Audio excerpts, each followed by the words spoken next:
Tonight, we have our senior librarian, Barbara Quek, who will share about what she does and the collections that she's overseeing at the National Library, in particular the magazines from the legal deposit collections. Our senior librarian, Barbara Quek.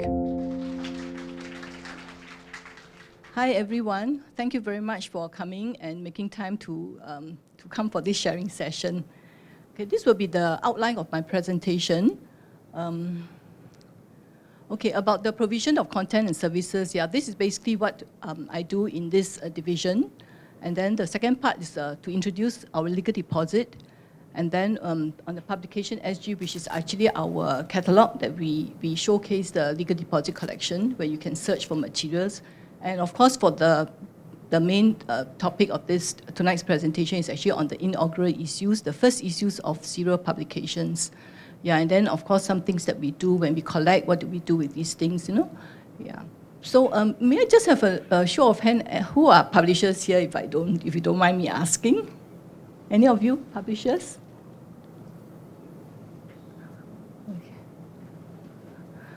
Okay, the reason I'm asking is that actually I really empathize with how publishers, have to get everything out on time and things like that. It's really a challenge because I was in the publishing line before, so I know what it's like.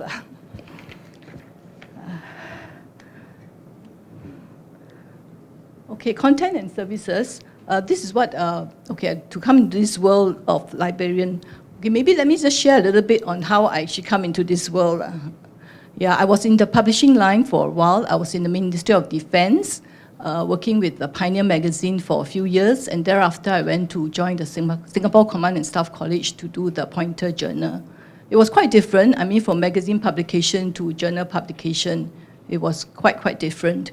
And because the journal is a quarterly, whereas the Pioneer magazine is monthly, people used to ask me, oh, do you only work once a quarter? Because the publication comes out once a quarter. But I think those of you who are in publishing or who does publishing, you will know that there's a lot of planning and a lot of sourcing. You have always to keep up with what, your next issues and things like that. So, and how I came to the library is, I was a school librarian in secondary school and in JC, or pre-university at that time. But actually I never thought that I would come into, library or that such thing as a librarianship. So anyway, when I was in the Command and Staff College, I was actually doing the Pointer Journal, and we had to research for materials to like photographs for the essays that people write, the articles that people write. Because most of them, they actually don't give us photographs. So we used the Command and Staff College library to source for materials. And that was where I talked to the chief librarian there, and he was very passionate and very proud of his profession. So, it got me thinking that, it's a really a nice profession to be in. So of course, I didn't know at that time that it was actually a postgraduate course. It's a 2-year part-time course, and then we had to also do a dissertation. So anyway, in 1995, I managed to get a posting from the Pointer office to the Safety Library, and that was there for several years. And then I took the course at NTU. It was very convenient because Safety is just in that area. But I really respect a lot of my other course mates. A lot of them were also teachers, and they actually rush from schools or from their offices all the way to NTU. For me, it was just quite in the vicinity. So I think they really either like the course very much or really want to pursue that profession. Okay, so in content and services, one of my main tasks, of course, in this advocacy team is to ensure that we get the legal deposit, which is really our published heritage, which I think a lot of people may not know about it. Because it's in the past we have been collecting all these years, but I think when we talk to people, I think some publishers do not know that they actually have to send the copies to NLB. And then we were just these are the things that we do. For the selection of materials for legal deposit, gifts and exchange, that's also actually quite challenging because there are a lot of people who like to give things or their personal collections to the library. But I think because our collection, we focus a lot on Singapore and Southeast Asia, so some of the things, even they are very, very good, like literature books and, classics, we unfortunately have to turn them down. Yeah, and the challenge is how to tell people diplomatically that we do not want your items, Yeah, most of the times you have to actually talk to them, because email is quite impersonal and not too good, So that's one challenge. And of course, the other one is also providing information service. I mean, like most of my colleagues and myself, we are all rostered to do like counter work, and we also answer email inquiries. But from there, actually, we really learn a lot, because it's like what people asked and things like that. But it's really quite challenging at times. But the good thing is that we have a team. I mean, we have a shared sort of a platform where we share with one another. We do not know, we ask around, because there are some people who are just better at certain subject knowledge, or it's in their domain. Yeah. Okay, so now I share a little bit on what legal deposit. This is actually a statutory function of a national library. I think most people might not know about it, because the National Library runs actually, we have a host of public libraries. So I think because both come under the National Library Board, it's a bit, people do not really know that there are two different functions. Yeah, so a National Library is actually the National Library functions, and legal deposit is one of the functions that we do. But of course, in some countries, the national libraries and the public libraries don't come under the same organization. So it's a little bit, people sort of know more about it. Whereas in our case, I think some users or patrons, when we talk to, they are a bit confused. When they want to go to the central library to borrow, they will come to Lee Kuan Yew. Or when they are at Lee Kuan Yew, they want to borrow things, then they realize that, oh, the lending library is actually at basement 1. Yeah, so that's the national library function that we do. Yeah, so for NLB, the publishers actually are required by law to deposit 2 copies. In the past, they actually deposit like 5 copies, but since we became a national statutory board, we have actually reduced the numbers to 2 copies. And then this, actually, we are like the authorized repository, which is actually very important, because, I mean, it's basically, we keep all these things. Actually, people do ask us about it. They refer to our collections, and sometimes when they do research, they actually come to us. Like, I think when we did SG50, there are some people who ask for publications that may not be available in Lee Kuan Yew, because legal deposit will cover materials that are not commercially published or available. I mean, like school magazines and some of these anniversary books, or some we had like people who celebrate their, say, 70th anniversary, for their parents. Some of them actually come up with a book, and sometimes they deposit with us, but of course at times they don't. Then we will try to, if we know about it, we will actually ask them to deposit. Yeah. Okay, the legal deposit actually began a long time ago in 1837. Yeah, it's not something that's created, and it's really commonly practiced in all countries. National libraries will carry out this function. Yeah, actually, in France, actually, that time they don't even talk about depositing books. They actually talk about depositing all kinds of things. I think, including some fragrance or things like that, perfume formula. So it's quite interesting. Yeah. Okay, so for our legal deposit, we actually have legislation to administer the legal deposit over the years. Of course, it started when we were not an independent nation, and it was under the British rule. So a lot of our collections, actually some of them actually gone back to the British Library or the British Museum at that time, when some of them were deposited. Yeah. So National Library, it was in like when the Stamford Road Library was set up, and we had we appointed a director of National Library for the first time. So that was like the legal deposit became like formalized, with the Raffles Library Ordinance. So in 1958. Yeah, so these are actually the legislation, as well as the deposit officers that used to house the collection, or people deposit there. Yeah. So the collection actually moved from place to place. Yeah. Okay, this will be our catalog that we have recently opened this catalog to the public in 2015. It was actually part of the SG Jubilee celebrations as well, because we collected at that time was like close to more than 1 million items, and they were all like residing in our repository. Yeah, so we decided that we want to like encourage also research, as well as also open up this collection to people, so that we know that we have this published heritage with us.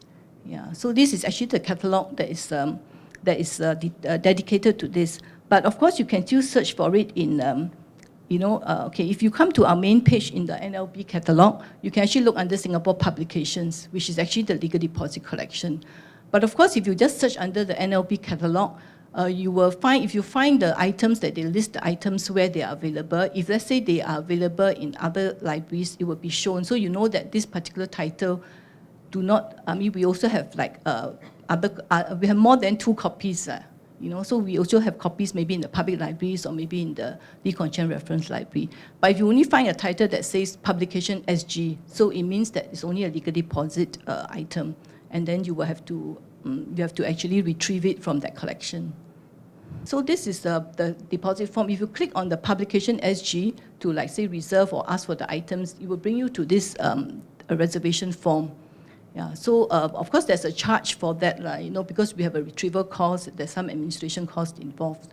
Yeah, and also I think one of the main things is that because when we open up, we don't really want people to abuse the system, because I think Singaporeans, anything that's free, you just ask for it. So we may end up administering a lot of things that are not for the genuine users. So I think a genuine user should not really mind paying the 155, I think, Yeah, but of course, in certain cases, if they are doing like maybe a big project or really those bona fide research, of course, we will look into it on a case-to-case basis, like whether they really need to retrieve so many items one by one.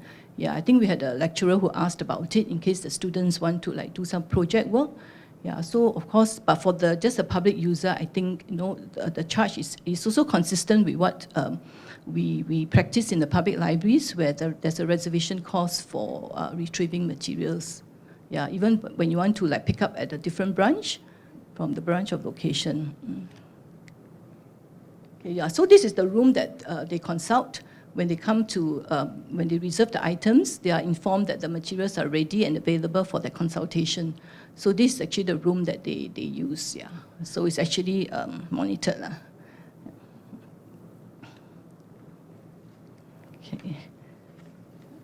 Okay, some of these are the inaugural issues that I mentioned. Okay, inaugural issues, I don't know, I find it's quite interesting because I think when you want to launch an issue, you always have great plans, you will tell your users what to expect of the publication and things like that.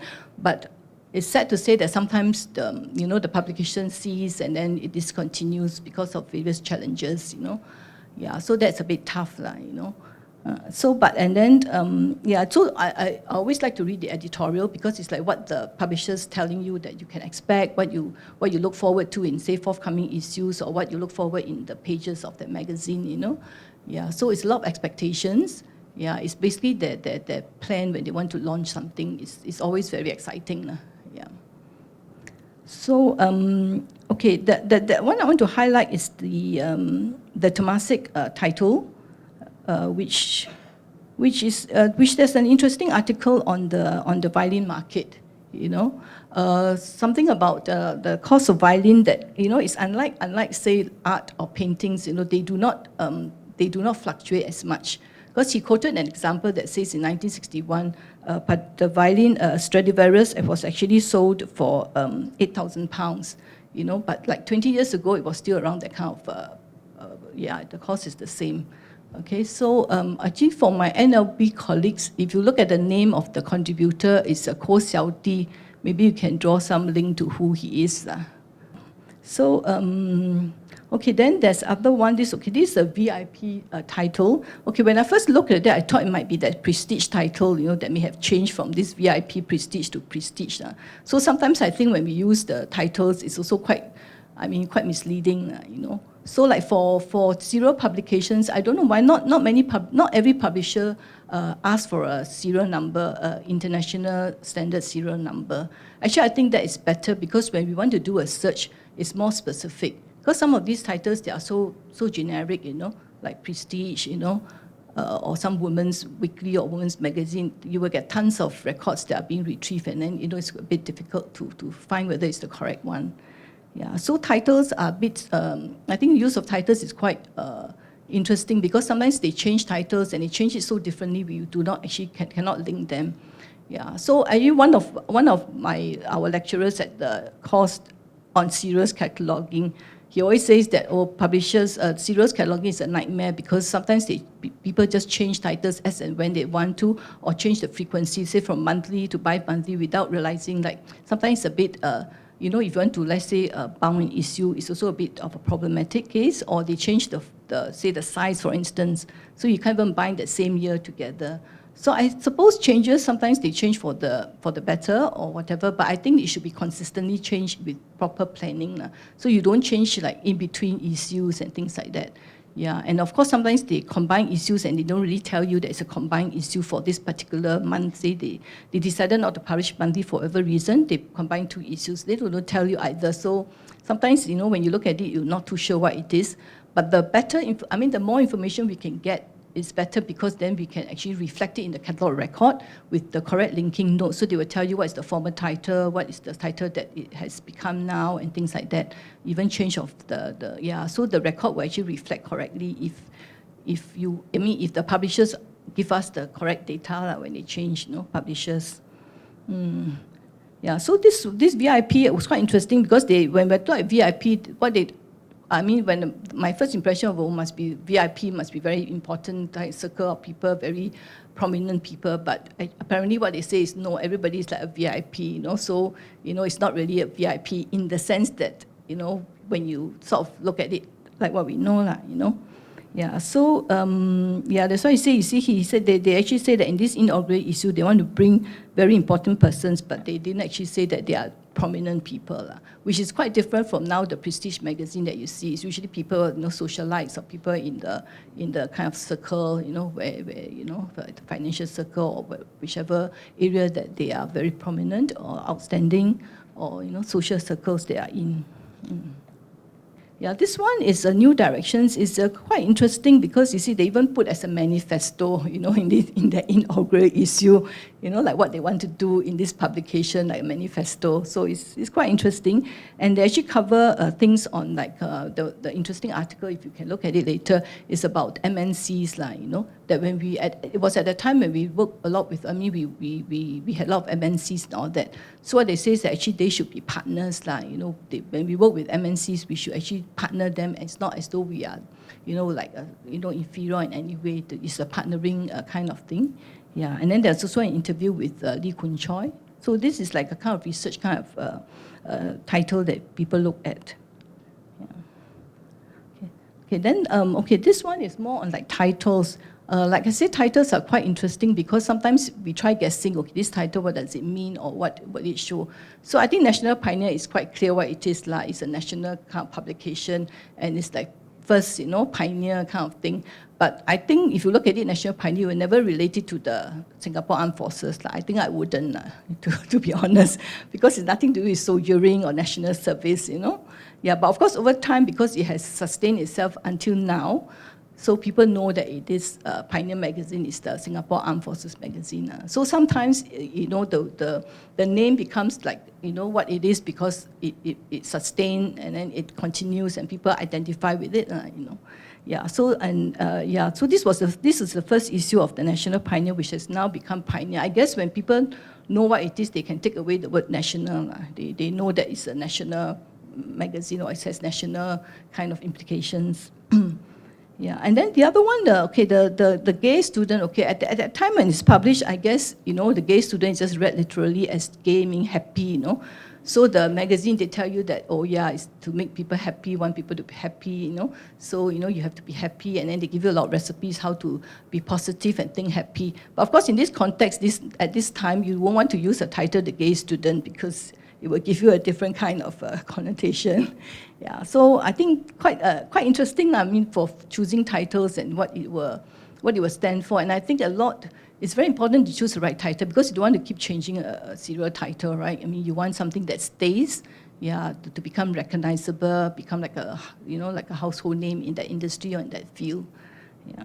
So I think the title, and of course for some, I think the text is a bit disappointing. When you look at the title, like the Singapore Sorcerer, actually I was quite excited when I saw the title, but when I went into content, I was a little bit disappointed because I expected a little bit more, slightly more interesting things, Yeah, or at least maybe more content. Yeah, so the cover actually was very interesting, but when I looked at the content, it didn't seem to be so much as that. Yeah.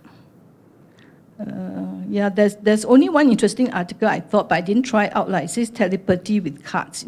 It's a card trick. Huh?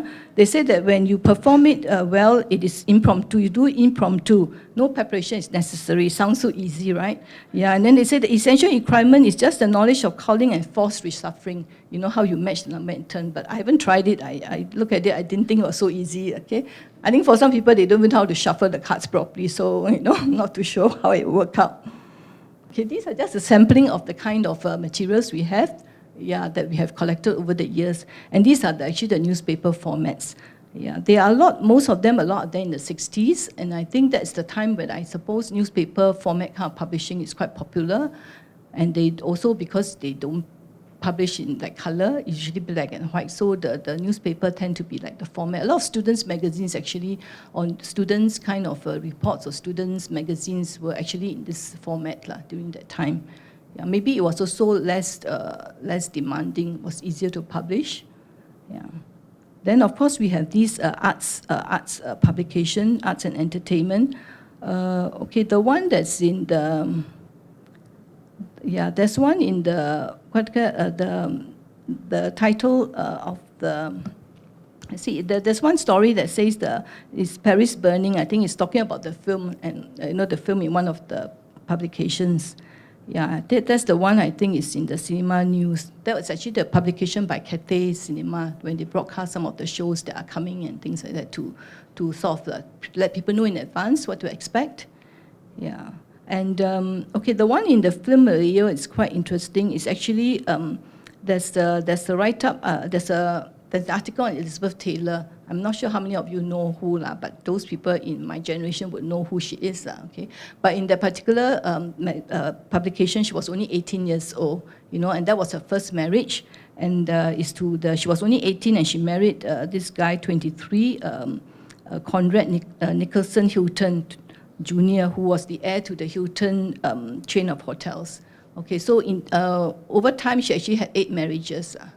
Yeah, so this is but in that photo, she really looked beautiful. I mean, she was basically a sort of beauty, and she acted as the Cleopatra as well. I mean, her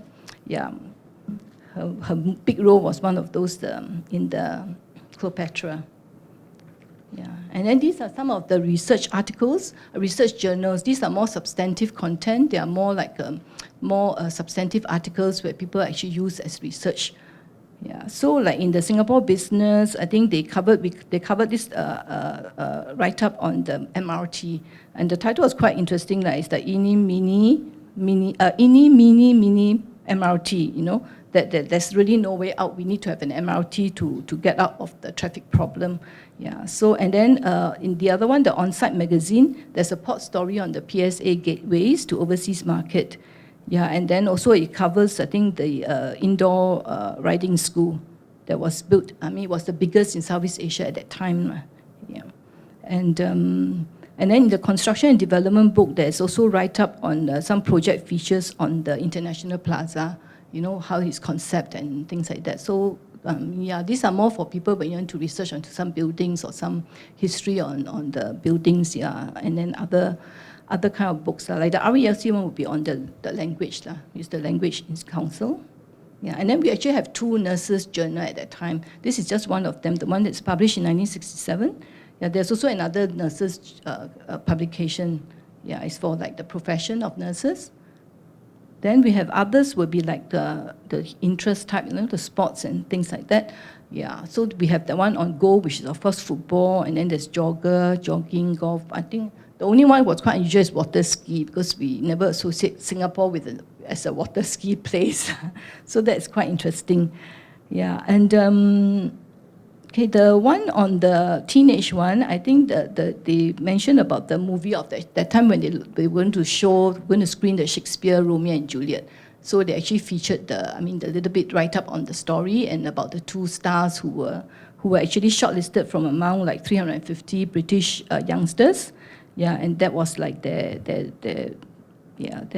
breakthrough roles. Yeah, and so in the one on education,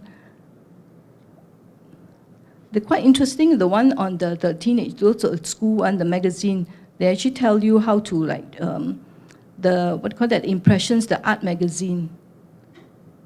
Yeah. So some of these are targeting at different groups. I mean, you notice that we actually have teenage publications quite a fair bit at that time as well. So some of these are our early school publications. So you have things like the joyful student, I mean, these days I don't know whether we have joyful students. Probably with all the hot housing, I think they can't be that joyful. Okay, then we have women's magazine, and of course we have the signature one. The Her World was one of the first women's magazine, and it has actually stood the test of time. I think it's still quite popular because when I go to the petrol kiosk to buy, I can't buy one. I see a lot of other magazines there, but I can't get the Her World. Not that I want to buy, usually I don't buy.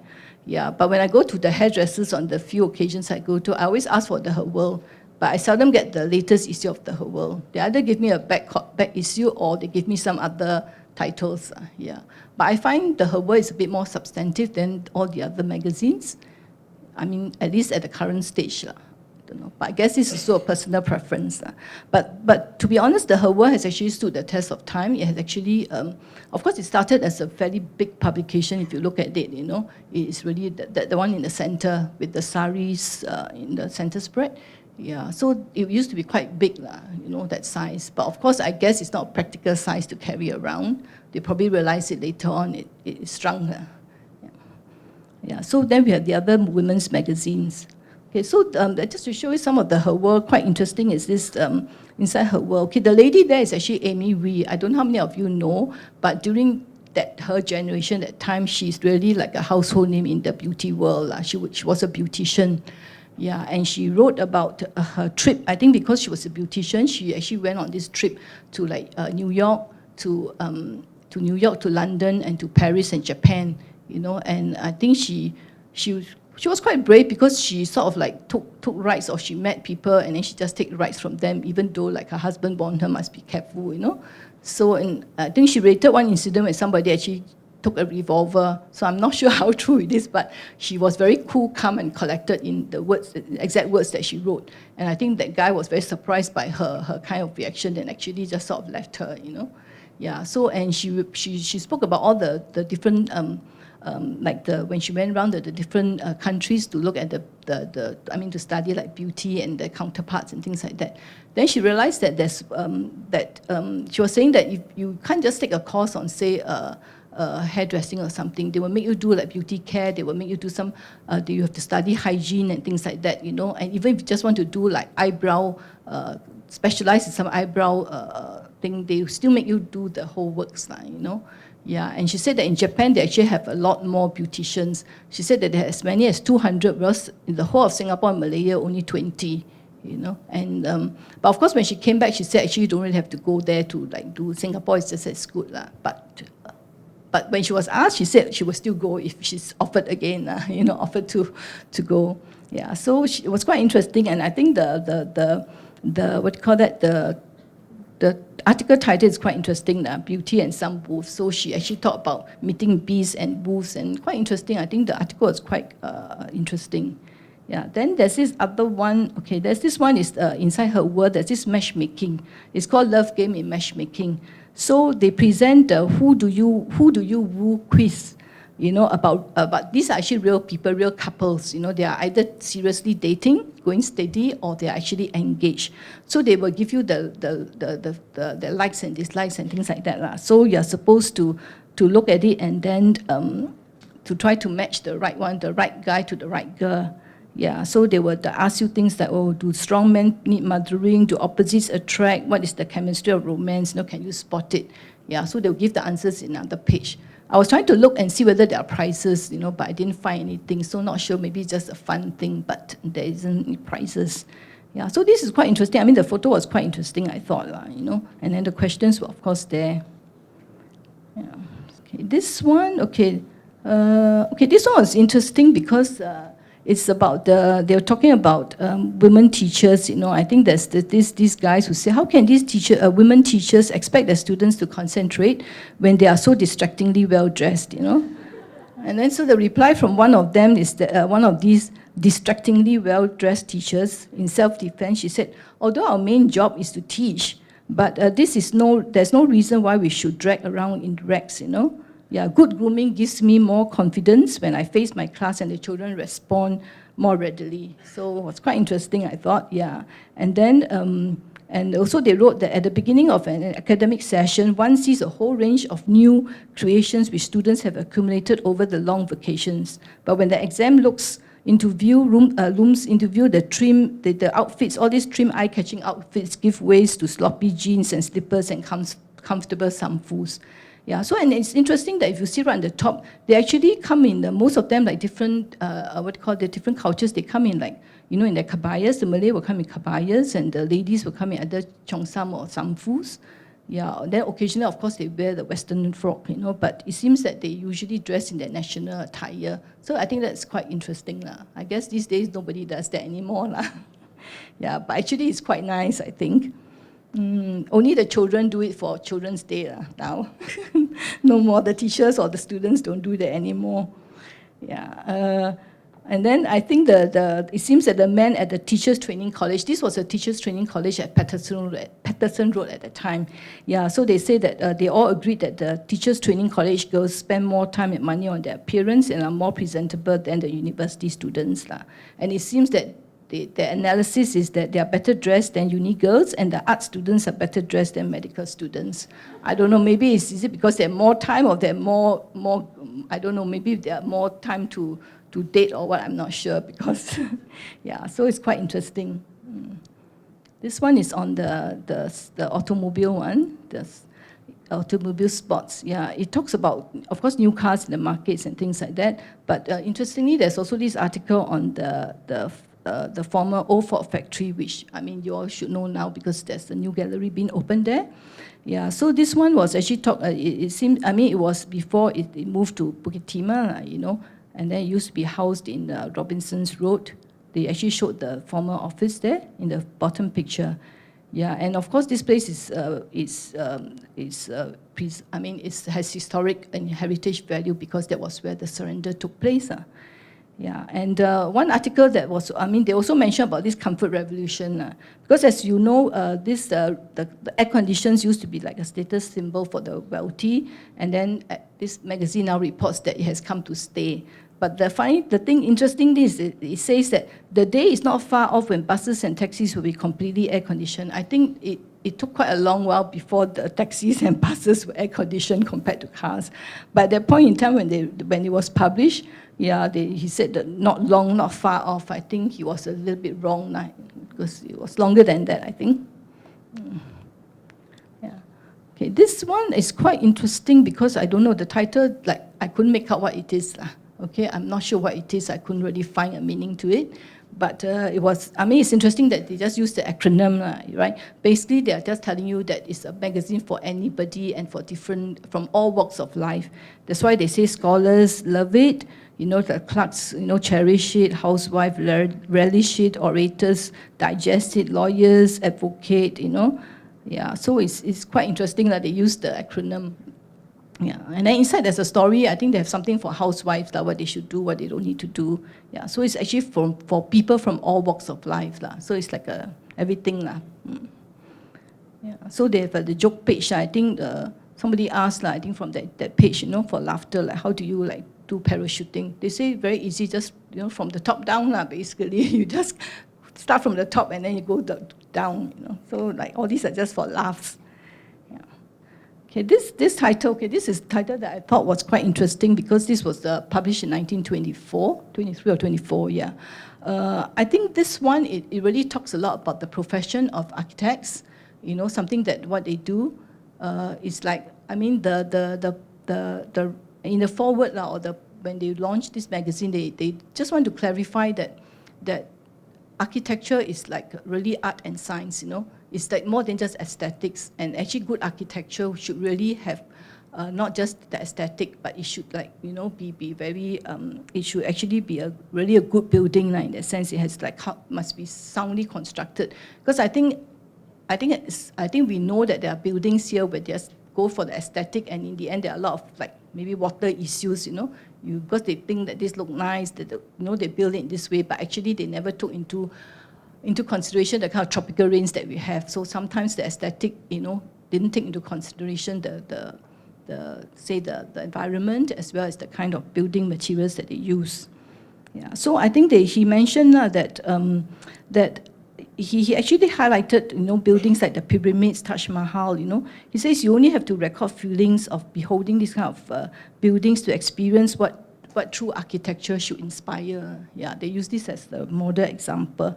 Yeah, say if you have this kind of like admiration, awe of the majestic feeling of a building, then you know that this really architecturally designed in the finer sense of the word. It's really an architectural achievement in the true sense, as an art and a science. Yeah, so, and I think he mentioned, and considering this is 1924, he says architecture of modern times is now link up inseparably with the science of engineering, town planning, public health, and 100 considerations. Economy and labor saving are the keynotes of modern buildings, and I think this is very true these days, but it was like in the 20s, this person already mentioned it. Yeah, and then in this particular issue, they also talk about the new Hong Kong and Shanghai Bank, which is the one that is at Collyer Quay. Yeah, they mentioned about the themes that they use that is supposed to be like international. So they have costumes of Persia, Armenia, Italy, France, among the themes to give it the kind of the color, the kind of maybe like the customer or the countries that they serve. Yeah, the international kind of theme. Okay, this one is the food magazine. It's like a food, just a food magazine, and they talk about actually this is like talking about the because like McDonald's is in air condition, comfort and all that, so how do the hawkers compete with it, so it's quite interesting. It's like the start of your food court kind of thing, where you can actually serve it in this manner. Yeah, that was like the start of it. Okay, this one is it's a tourism publication, and it actually has a story on the National Theatre, which now we don't have it anymore, but it actually talks about it at that time. Yeah, it's quite interesting. And also, this particular issue also covered the Changi Airport, at that time when the terminal was being put forth. Okay. Yeah, talking about name change, actually this NTUC is one example of the name change. You see, the name has changed and changed and changed until I think it's totally quite different, Yeah, so we know, but at least this one we managed to link the records, to know which is which. Yeah, but sometimes it's not so easy to link. Yeah, but because these we actually have them or they are given to us, because we also collect things from donors. Yeah, when we don't have, like, especially for serials, sometimes when publishers don't deposit with us, like every issue they publish, they supposed to deposit with us, but sometimes we have gaps in our collection. Then some of it we actually have donors who give to us. Yeah, so this one we do have a fairly good collection now, and we are able to do the fill up the gaps and have a more complete collection of the different titles. Yeah. Okay, the other part was saying that we actually showcase our collection. So what we do is that we highlight it in like our publication journal, our flagship journal, which is Biblo Asia. Yeah, so at that time we actually did one on the entertainment magazines. Yeah, so this is the one that we showcase. And then we have this one on which we had a display. I don't know how many of you actually did come to see or to view. Yeah, this was in 2015 when we launched the collection, and we had we launched the collection and we launched the catalog. Yeah, we had the gifting of the catalog. Yeah, so this was the display that we had. Yeah, in the lobby, at the lobby here, and then later we moved the exhibition up to level 11. So that's okay. I think that's the end of my presentation. And then the next one, upcoming one, up next will be my colleague Damien, who will be sharing on some very interesting topic on digital, which is really something that is like so current. Yeah, so please do come and support. Yeah. All right, and then thank you very much, Barbara. Please give her a warm clap for Barbara. If you have any questions, please do raise your hands and identify yourself, your affiliations. Okay, we have one over here. Barbara Quek, we chatted earlier. Yes. Thank you for your sharing content to cover. I would like to know some more details, in-depth details of the legal deposits requirement. How about the copyright photos approval notes? and even IP important notes on the legal deposit photos and the content, etc.? Okay, we don't own the content, you know.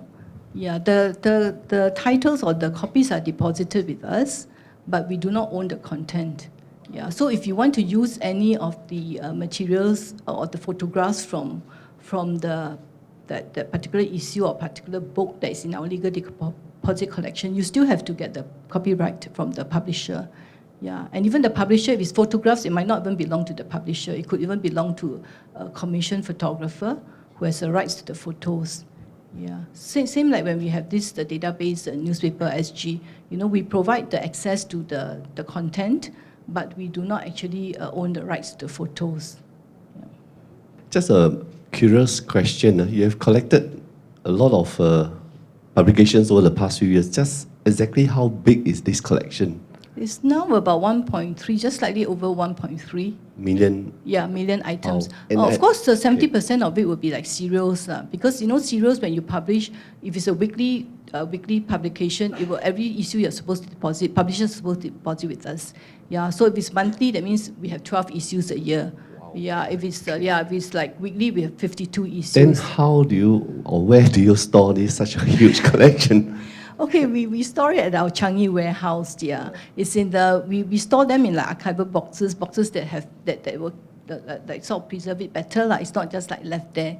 Yeah, they are actually stored in the boxes that will help to keep them. Yeah, like treated kind of boxes. That's, yeah, acid-free boxes. Yeah, I think. Yeah. So just to follow up, 1.3 million, and how many say in the open shelves of the reference and public libraries? Yeah, we do have some of the legal deposit titles in the open shelves. Yeah, but since we have opened up the catalogue, most of the items are just go straight into the legal deposit collections. But of course, we look at some materials that maybe users want, or we look at it. There's like a request. Then we will look at it on a case-to-case basis whether we should transfer a copy to the main library. Yeah, but because you have to understand that it has to be very selective, because we cannot put everything here. We have really a space constraint because we still have purchase collections and that. Yeah, so like school textbooks and all that, we really cannot afford to put everything here. But we do put selectively. Like in the past, we have some of these like teachers' guides and all that, which we don't really get it commercially outside. So sometimes we do selectively put it lah. But of course, now that we've opened up the catalogue, we don't really like as a matter of like in terms of processing materials, we just want them to quickly be put into the system so that people can actually find them in the system. Yeah, but we do have some titles that are ascension into or available for access at Lee Kong Chian. Yeah, I mean, for instance, recently we had the case of students asking for law books. You know, I think there are students who say overseas students who come back. I mean, who they do conversion courses. So of course they can go to NUS, but of course some of them they prefer to come here. I mean, basically because it's like more convenient. Yeah, so they actually asked for some of these titles. And we actually looked at a couple of requests, and we actually transferred a couple of books out from the legal deposit to here. Yeah, partly because they are quite costly, so we don't want to like duplicate and buy. So it's really a case-to-case basis. But as a matter of policy, if those that we can buy commercially, we will try to buy them rather than use the legal deposit collection, because there are only 2 copies, so we should want to preserve them well. I'm just curious, with the gifting of the publications SG, has that affected the library's policy regarding the percentage of locally published books which would be transferred to the reference library, specifically academic books? Academic books, yeah, you look, yeah, I guess if you talk about textbooks and all that, they will mainly be in the legal deposit collection because there are just so many textbooks and academic titles. But of course, if it's academic titles that are for research, then we will definitely buy copies for Lee Kong Chian reference libraries. You know, like some of these titles that are published by academics, you know, in these research institutes, either universities or in these institutes of higher learning, we will definitely buy them, especially if they are available commercially. Yeah. Does that answer your question? So before the introduction in November 2015, yes, has there been a change in the percentage of locally published academic books that have been put on the open shelves of the reference library as compared with after that, the introduction of the... Yeah, I guess probably less will be, more will be go to the legal deposit collection. Yeah, we will bring whatever we think is there's a need to bring. So, aside from logistical considerations of shelf spacing, according to Section 6B of the National Library Act, there's supposed to be an encouragement of reading and learning. So, if the shelves are only available, if the publications SG are no longer as available on the open shelves, but require a $1.55 reservation, that implies that there is now less accessibility if a less percentage of books are put on the open shelves. And one way of looking at it is to regard it as essentially being equivalent to the repository used books, which also require a $1.55 deposit. So I wonder whether we can increase because when we do research, sometimes we need plenty of books, especially, for example, mathematics and physics. We only need read a very small section, need a proof or a definition. And sometimes it's so difficult, we need to look through a lot of different books to find out which are the ones that best suit us. And also, there might be different approaches, geometrical and analytical approaches to equivalent concepts. So I'm just wondering, how has the introduction of the gifting of these publications SG affected the library's policy in terms of the percentage of books which have been, of new books that have been put onto the open shelves? Yeah. Okay, actually I think we are consistent because repository used books are books that are not referred so commonly. They are not, that's why they are in the repository used collection, because we look at the circulation record and we know that, okay, it's not as well used as other titles. That's why they are there, So same for this. I mean, I know what you mean by some of these books that are mathematics books and physics books published by World Scientific. There are a lot of them. But there are really a lot. We can't possibly put everything out there. But if for a genuine researcher, like I mentioned, if you really have a genuine need to research and to look at it, you can actually write in. We will actually look at it, to see really your need situation, And that you might even we might even arrange for you to go to Changi. You might want to go there and take a look. Then but we can look on it on a genuine case, but we cannot be bringing everything here just for like a few people who are using it, because I think these are very technical materials, and I mean, because okay, maybe the person is, because like in that technical field, you really need to refer to, say, a formula or like some kind of a statement, things like that, or like mathematical formula or some physics theory, but not everybody will look for that kind of material, Yeah, because if students who are studying this in the university, they would have access to these collections at their own academic libraries, But if if somebody is a genuine user and really need to refer to it, they write into us officially, we will definitely follow up and maybe do a reference interview to to really assess your need, I mean, we definitely, I say this collection is for research, for people who want research. If you really if somebody has a genuine research need, we will definitely look at it seriously. Yeah, but we, as a general, you have to understand the public is so big. The number of these kind of books are, really a lot. I've seen a lot that comes through from World Scientific, and a lot of them are very, very technical.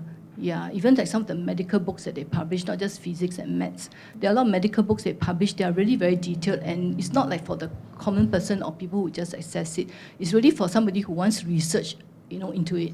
Yeah. Just a very short question following from that gentleman. Does it mean that if I don't know, I get the impression you guys put out the books based on date, so that the older the books, like in 1960s or 1950s, the less accessible they are. Is that true? Because I have some books that are in 1960s, 1950s, and I can't find them. Or if I find it's just one book, and it's difficult to hold a discussion with friends? You mean at our collection here, or you're talking about Maybe the legal Lee deposit? reference. Lee Kong Chian, yeah, because those books, publications that are published before 1970, we actually put it in the closed text. Oh. And especially for school publications, because we find at that last time when we had publications, school publications on the open shelves, I think some students, I mean, there are people who Misuse. vandalize, misuse, and we Okay. get pages that are torn. So it's not, so we had, Okay.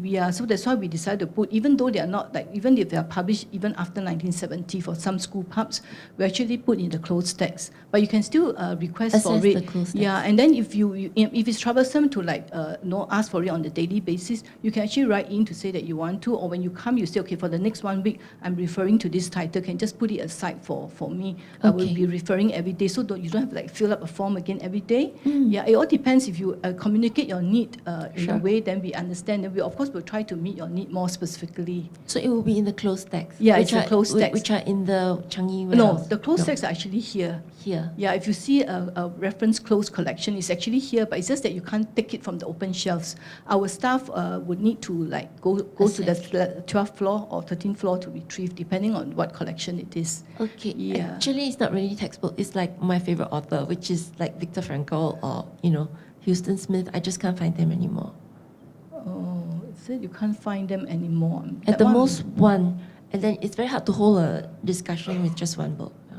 Oh, okay. Is that in the one. closed text as well? Like, Actually, offhand, I'm sorry, I do not really Okay. know. Any of my colleagues know? Any of you know? Viktor Frankl, I'm not very sure. Huh? Holocaust, yeah. Yeah, Man Search for Meaning, yeah. So I could only find Not one. Sing Si. Oh, not Sing Si. Huh? 60. Oh, okay. Yeah, because our collection focus is mostly Singapore and Southeast Asia. Yeah. No, Singapore, Southeast Asia is no time. No, there's no time. We collect everything that's Singapore, Southeast Asia. But for things that are outside of this collection focus, we are a little bit more selective. Yeah, because it's like so wide outside of Singapore, Southeast Asia, we need to be more selective in what we put,